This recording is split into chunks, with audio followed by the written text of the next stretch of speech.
It's Halloween. And do you know what's really scary? Empty calories. And you know what the problem with Halloween is?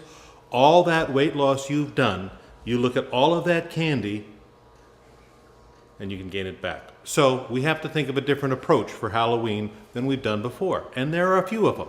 One of them is very simple. Don't buy any candy. Close down the house for Halloween. Unsoap the windows when you get back later and forget about it. The candy isn't a problem.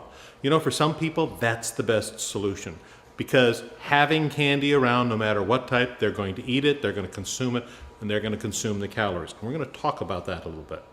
The second approach is to buy candy you don't like this stuff. This isn't anything I like. In fact, when my wife took it, she spit it out. Not a candy we're going to keep around.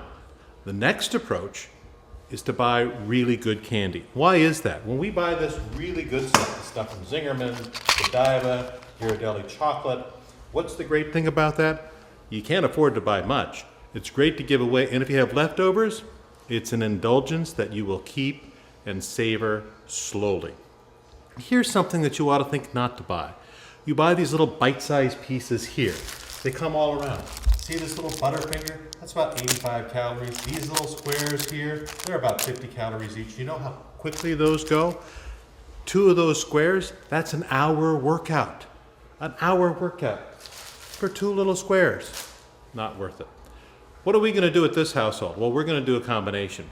The bad candy, I'm going to give that to those big teenage boys that should have stopped Halloween years ago. They'll have their big sacks, they're going to get that.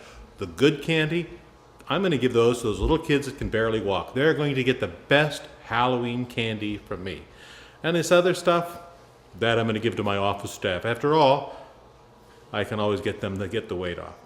So this Halloween, make a plan, whether it's not doing anything, buying lousy candy, or a combination. Because if you can plan it, you can manage it. Enjoy your Halloween. That's your doctor's orders.